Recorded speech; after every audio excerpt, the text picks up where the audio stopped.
Assalamualaikum warahmatullahi wabarakatuh. Apa kabar pecinta cerita misteri?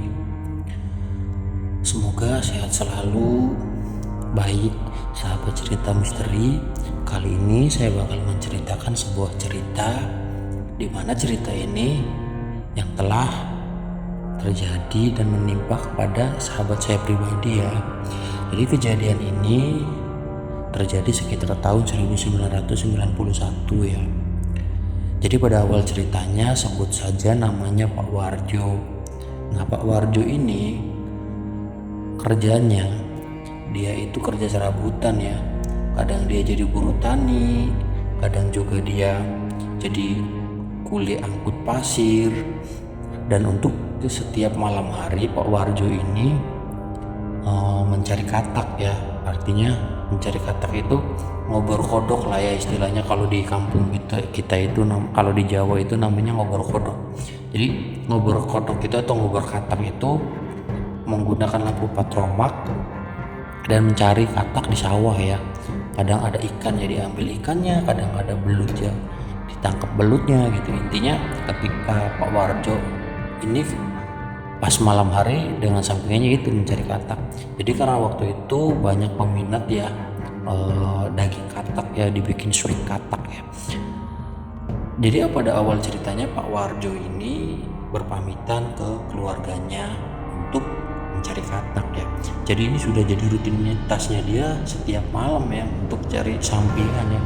Karena dengan 3 anaknya, yang satu sudah masuk sekolah SD kelas 2 dan yang satunya sudah masuk sekolah SD kelas 5 ya, dan satu lagi yang paling kecil bungsu sekitar umur 1 tahun. Nah, Pak Warjo ini pada waktu malam itu dia berjalan menyusuri sawah ya untuk mencari katak. Terdengar suara katak yang begitu ramai. Ketika nyampe di sana tidak ada kataknya, dan lalu terdengar lagi suara katak yang ramai. Ketika sampai situ tidak ada kataknya. Pak Warjo akhirnya terus menyelusuri hulu sungai ya. Sesampai di hulu sungai itu terdengar suara katak yang begitu ramai sekali. Akhirnya dideketinlah sama Pak Warjo. Terlihat ada beberapa katak yang di situ ya, sambil bunyi katak itu ditangkaplah ada beberapa katak di situ. Mungkin karena dengan jalan yang lelah, Pak Warjo ini akhirnya duduk di sebuah pohon yang cukup rindang lah ya. Nah, ketika itu Pak Warjo membuka satu botol yang dibawa dari rumah, lalu dia minum dan mengeluarkan satu batang rokok untuk merokok ya. Tapi dalam pikiran Pak Warjo ini ketika berangkat memikirkan anaknya yang bungsu yang dalam kondisi sakit ya. Jadi Pak Warjo itu biarpun dalam mencari katak, tapi pikirannya ada di rumah memikirkan anaknya gitu, khawatir lebih tepatnya. Cuman pada waktu malam ini kayak terasa beda gitu, nggak kayak seperti malam-malam biasanya. Pak Warjo itu kayak ngerasa ada yang aneh malam itu. Lalu terlihatlah kayak suara sesuatu yang jatuh kayak itu, pokoknya ada hal-hal yang aneh lah. Ketika Pak Warjo ini sedang merokok, menikmati rokok, tiba-tiba ada sebuah pohon beringin yang gede, dan pohon itu sering sekali dilewatin sama Pak Warjo ya. Jadi Pak Warjo ini setiap cari katak nggak jauh-jauh dari tempat itu gitu. Nah, pas waktu malam itu terdengar kayak suara getaran gitu dari pohon.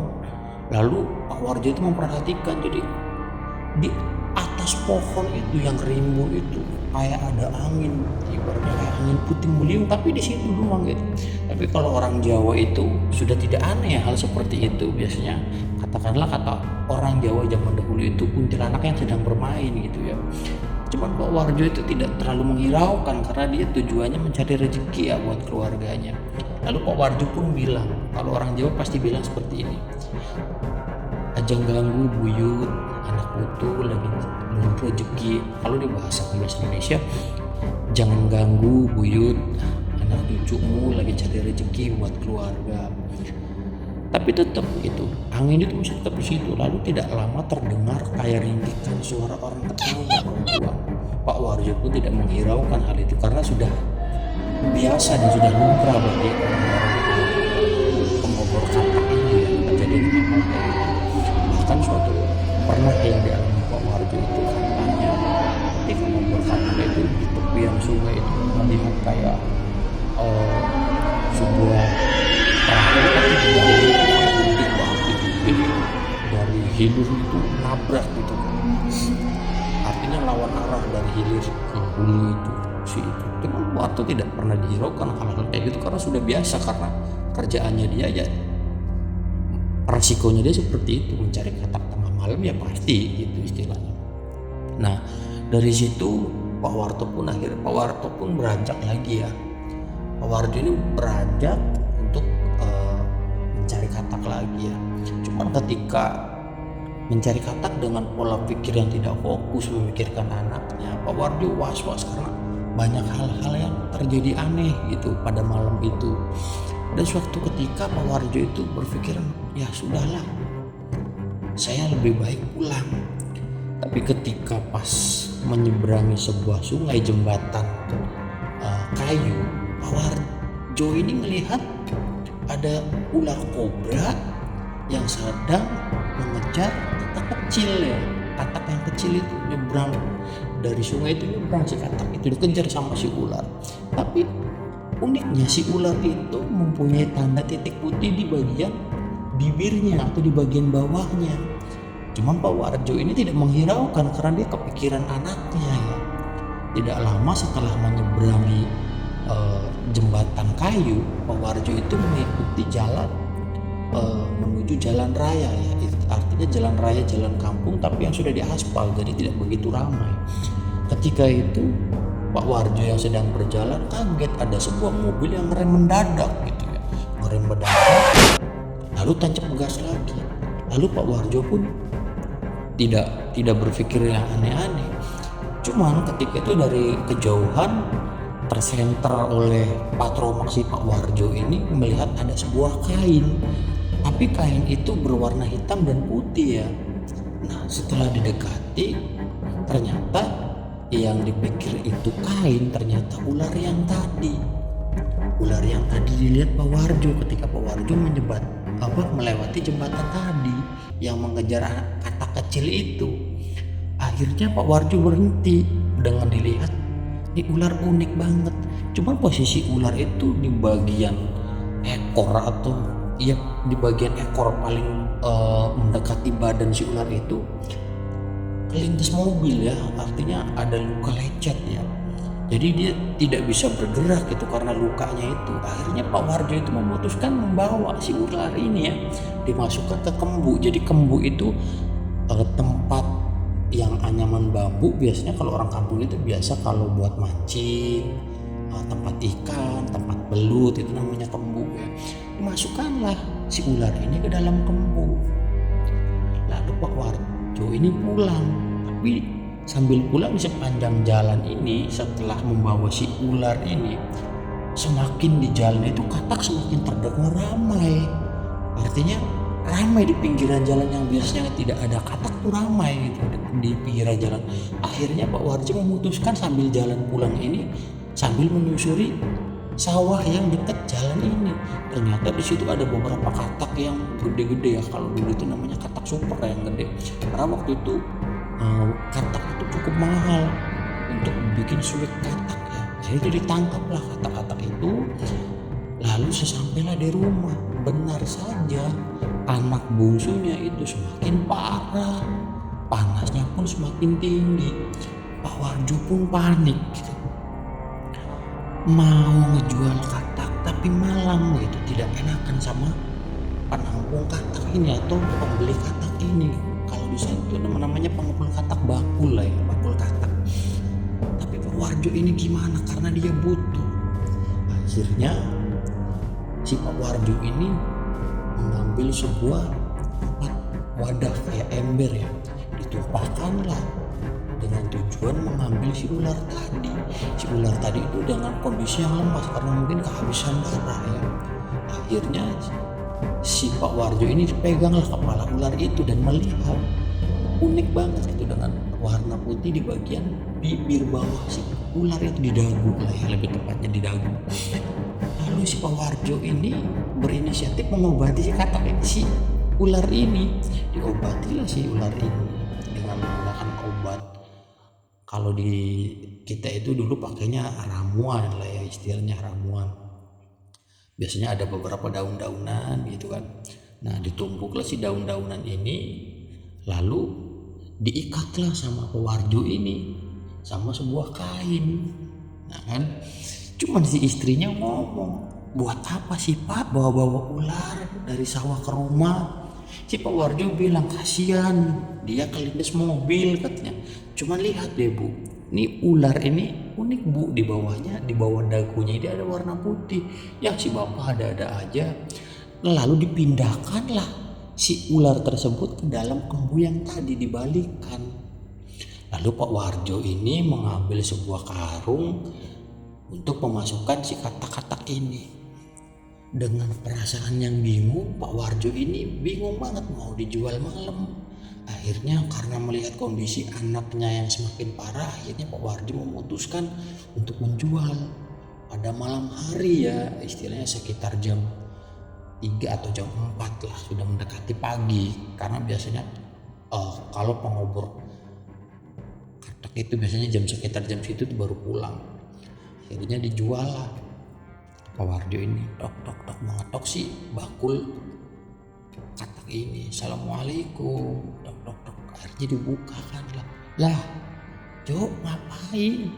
Malam-malam kamu, katanya. Ini bos, saya lagi butuh duit banget, anak saya lagi sakit. Akhirnya sama Pak Warjo ini ditimbang.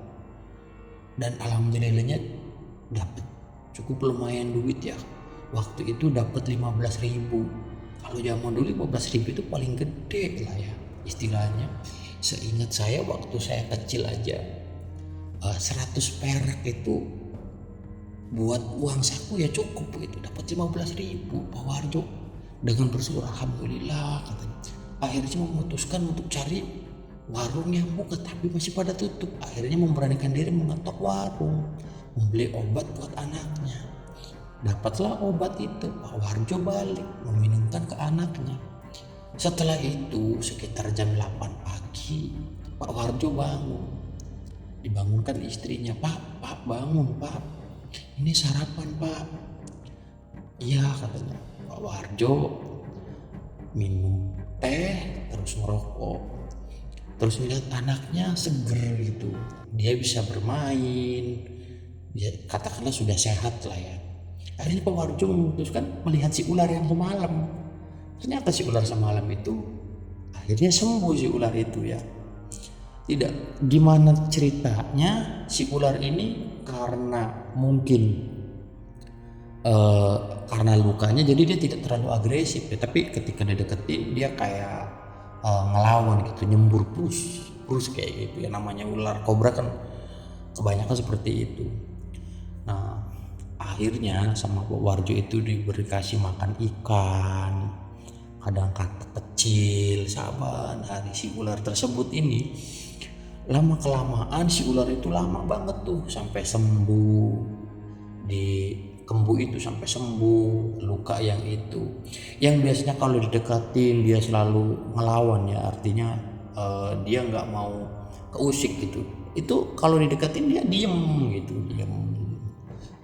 nggak galak lah ya. Nah dari situ Pak Warjo itu kayak makin sayang nih sama si ular nih ya, karena unik juga gitu dengan dagu putih di bawahnya ya. Cuman setelah lama itu ada hal-hal yang aneh, artinya ada hal-hal yang aneh, mimpi yang didatengin seorang perempuan, katakanlah ya, pokoknya terjadi mimpi-mimpi yang aneh lah. Tidak disangka anak bungsu Pak Warjo ini sakit lagi, dan sakitnya lebih parah dari itu. Akhirnya dibawa ke rumah sakit. Namun yang disayangkan anaknya Pak Warjo ini mengidap penyakit yang cukup langka lah ya. Artinya langka itu katakanlah susah dengan menemukan obatnya, karena waktu itu dari kedokteran itu mungkin masih belum secanggih seperti sekarang ini ya. Pak Warjo pun akhirnya menggadaikan tanahnya untuk berobat si anaknya ini, menggadaikan rumahnya ke salah satu tetangganya untuk berobat ke rumah sakit ini. Namun Pak Warjo ini karena dengan penghasilan yang cukup untuk katakanlah nyari sehari habis sehari, tidak bisa untuk membayar hutang. Akhirnya Pak Warjo dan keluarga memutuskan untuk tinggal ke rumah mertuanya atau ke rumah istrinya, ke nenek si anak-anaknya, dan memutuskan rumah ini dijual. Namun sebelum dijual itu Pak Warjo ini melepaskan si ular itu ya. Artinya tidak dibawa ke tempatnya Pak Warjo. Lalu Pak Warjo itu melepaskan si ular itu dengan penuh sedih. Sekarang katanya, kamu sok hidup bebas, saya bakal tidak tinggal di sini lagi. Sekarang kamu hidup bebas, kamu jangan pernah yang namanya gigit orang, gigit manusia. Gimana pun saya sudah merawat kamu dan kamu sampai sembuh. Tapi si ular itu ketika dilepas kayak ngerasa dia itu berat ninggalin keluarganya Pak Warjo. Ketika dia jalan berhenti, berdiri, kan ular kobra kan rata-rata berdiri, nengok lagi, lepas lagi, jalan lagi, nengok lagi. Cuman si Pak Warjo ini kayak, udah sana kamu pergi, kamu hidup yang bebas, tapi kamu jangan pernah matok manusia segala macem. Nah dari kejadian itu Pak Warjo akhirnya pindahlah ke mertuanya, dan rumah itu dijual, dilepas ke yang tadi menggadaikan sertifikat rumahnya itu ya.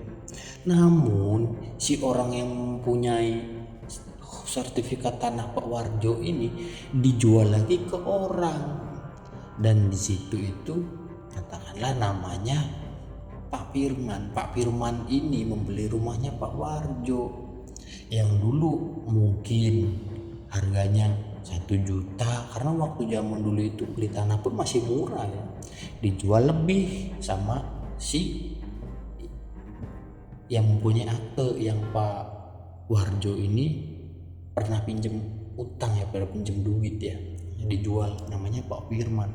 Pak Firman itu katakanlah orang yang berada, anak-anaknya pun sukses, ada yang sudah katakanlah sudah menjadi dokter, ada juga yang sudah kuliah, katakanlah orang sukses lah ya. Karena Pak Firman ini dia ini kerja di salah satu bank ya.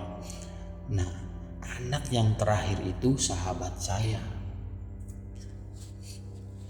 namanya Dedi. Nah si Dedi ini sekolah bareng sama saya, dan jadi dia menceritakan, nah setelah itu rumah ini dibongkar nih, rumah Pak Warjo, dibangun rumah baru.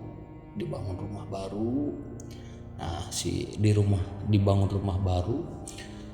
Cuman setelah dibangun rumah baru ini, kadang kalau misalkan malam Jumat itu datang gitu, ada katakanlah anak ular kobra lah 5 atau 3 gitu datang ke rumah itu. Cuman awal-awal sih si keluarga ini tidak pernah menghiraukannya, paling diusir. Cuman yang mengagetkannya itu datang ular kobra yang gede waktu itu. Karena datangnya itu pas malam hari, jadi keluarganya Pak Firman ini takut ya, karena takut menggigit. Akhirnya dipukullah si ular kobra ini, matilah si ular kobra ini. Cuman yang jadi anehnya, ada salah satu ular kobra yang di depan di depan rumah. Jadi ada 2 ular kobra yang datang ke rumahnya Pak Firman, yang salah satunya dibunuh. Nah, si ular yang satunya ini yang mempunyai ciri fisik yaitu tadi di dagunya warna putih, ular yang pernah ditangkap sama Puarjo. Dari kejadian membunuh ular ini, hal-hal yang aneh terjadi. Ketika malam hari ada orang yang selalu teriak ngerasa kesakitan gitu. Aduh sakit, aduh sakit. Tapi pihak dari keluarga Pak Firman ini tidak memperdulikan ya, karena dipikirnya mungkin tetangganya yang lagi sakit. Dan bahkan teman saya pribadi pun menceritakan gitu, kedengaran ada orang ngerasain sakit. Bahkan si ular ini yang mati ini, yang dibunuh ini, dimasukkan ke dalam plastik, dimasukkan dalam plastik. Nah, dari kejadian habis membunuh ular ini seminggu lah. Kan kalau waktu zaman dulu itu kita tidur masih pakai kelambu ya, jadi biar nggak ada nyamuk masuk. Tiba-tiba ada ular masuk di kelambu. Pokoknya kejadian-kejadian yang aneh lah yang terjadi gitu istilahnya. Terus tiba-tiba ada orang tinggi besar, konon katanya berdiri di depan pintu. Bahkan dari keluarga Pak Firman itu tidak mengetahui, jadi tetangga-tetangga sekitar yang tahu gitu. Terus pokoknya hal-hal yang aneh lah ketika malam hari itu. Bahkan kayak Pak Firman itu orangnya tidak percaya dengan hal-hal yang seperti itu ya. Jadi dia tidak menghiraukan. Nah, suatu kejadian, anak perempuannya yang bekerja di bagian kedokteran itu ketika mau keluar, mau ke puskesmas, mau naik motor, tidak disangka dipatoklah sebuah ular kakinya. Ularnya itu tidak berukuran besar, katakanlah ular kecil. Dipatoklah kakinya, digigit lebih tepatnya, tidak dipatok ya, digigit. Akhirnya digigit, dibawalah ke rumah sakit. Dibawa ke rumah sakit itu si anak Pak Firman ini aneh ya, badannya panas tinggi, terus ibaratnya dia tuh kayak nggak sadarkan diri gitu, nggak sadarkan diri. Lalu di bagian kaki yang dipatok ular itu kayak ngeluarin sisik ular ya. Akhirnya dari pihak kedokteran pun bingung kok seperti ini gitu, aneh banget gitu. Tiba-tiba si yang anak Pak Firman yang dipatok ular ini kerasukan. Dia meronta-ronta, dia teriak-teriak segala macem.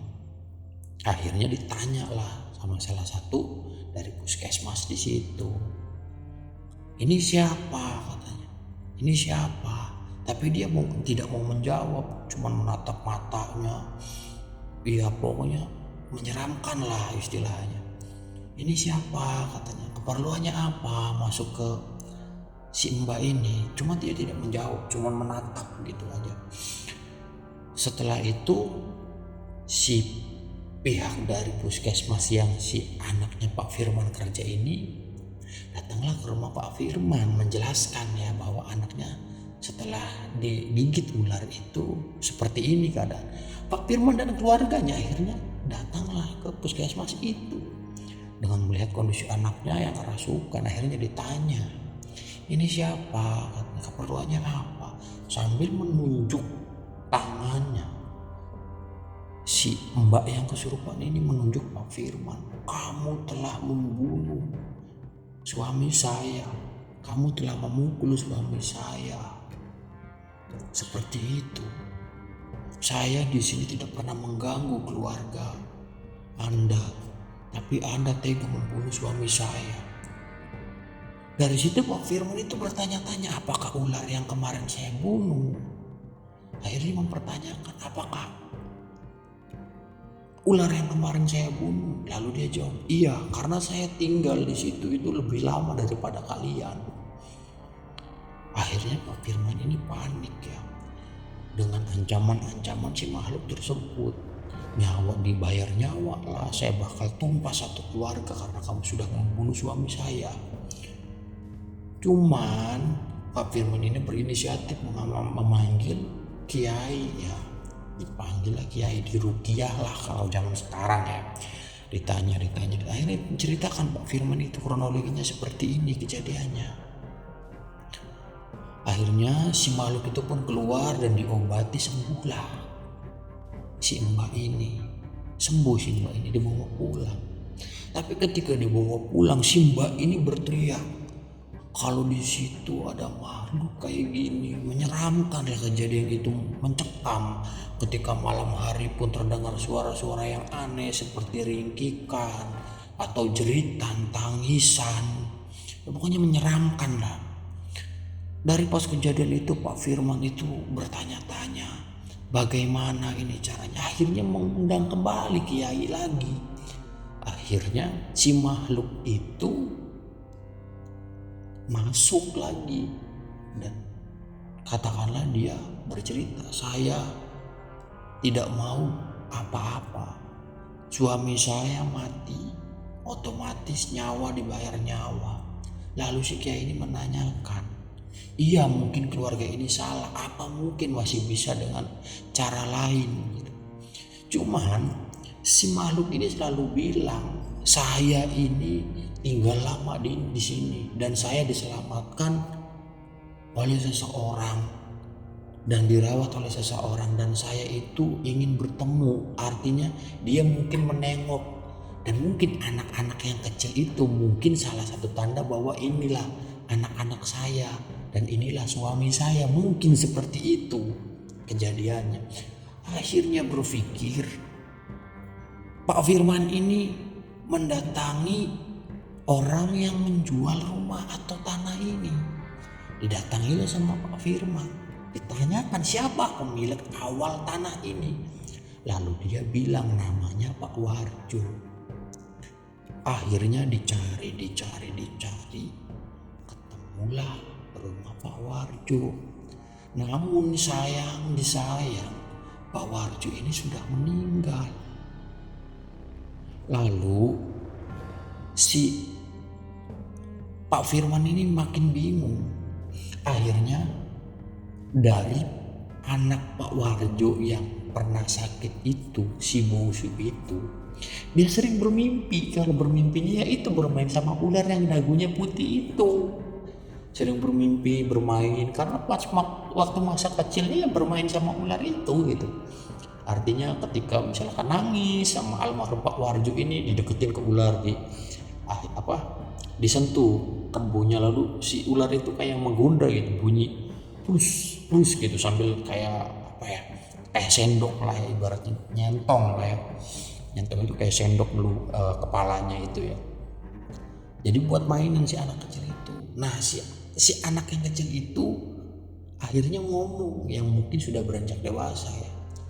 Oh mungkin katanya ular itu mungkin bapak saya itu dulu konon katanya pernah bawa ular yang diselamatkan.